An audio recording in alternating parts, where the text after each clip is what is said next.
прочитать, чтобы это было ясно, понятно.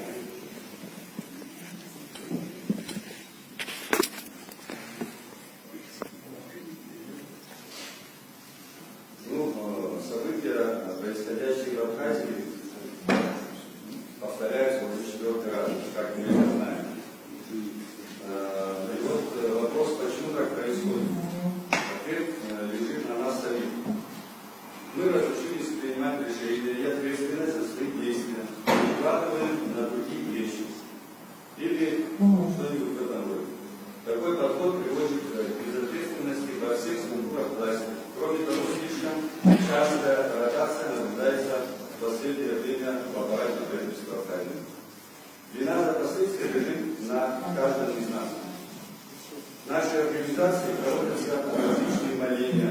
Вот сейчас наши братья провели ритуал, посвященный периоду зимнего солнцестояния в Крыму, в местах, где остался след наших предков. Наша деятельность основана именно на связи восстановления связи с мудростью наших предков с нынешним периодом времени, в которых мы все с вами находимся. Напоминаю вам всем о том, что институт жрецов как система функционирует только в Абхазии, Осетии также, на всем Кавказе, а среди всей абхазо-угрызско-адыгской группы только мы, народ Абхазии, имеем действующие святилища Аныку. А функциональная обязанность жрецов – поддерживать равновесие всех форм жизни и бытия, в котором мы проживаем. Мы здесь собрались для обсуждения наболевших проблем, которые привели нас к критической ситуации.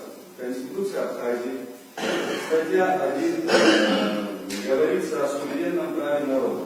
Статья 2 на народовластие, особо государственной власти в Абхазии. Но так ли это на самом деле? Почему мы все время находимся в зависимости от тех, кого выбираем, президенты, а они безнаказанно продолжают свою жизнь?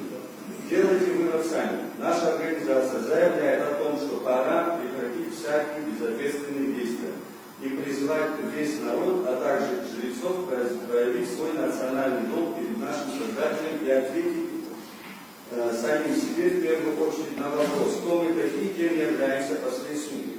И для того, чтобы начать исправлять ситуацию, мы предлагаем провести святилище.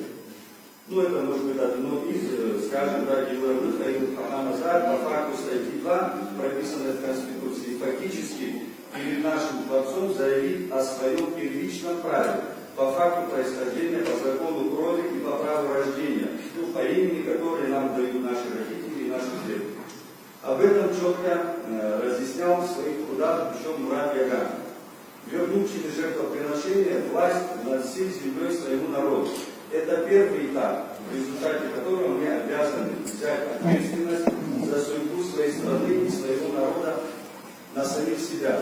А следующим этапом призвать всех кандидатов и жрецов, выбрав одно святилище, для того, чтобы все прошли через обряд клятвы перед Богом и народом в одном месте с обязательным участием всех жрецов, дабы все вместе разделили эту ответственность за принятие решения и клятвы.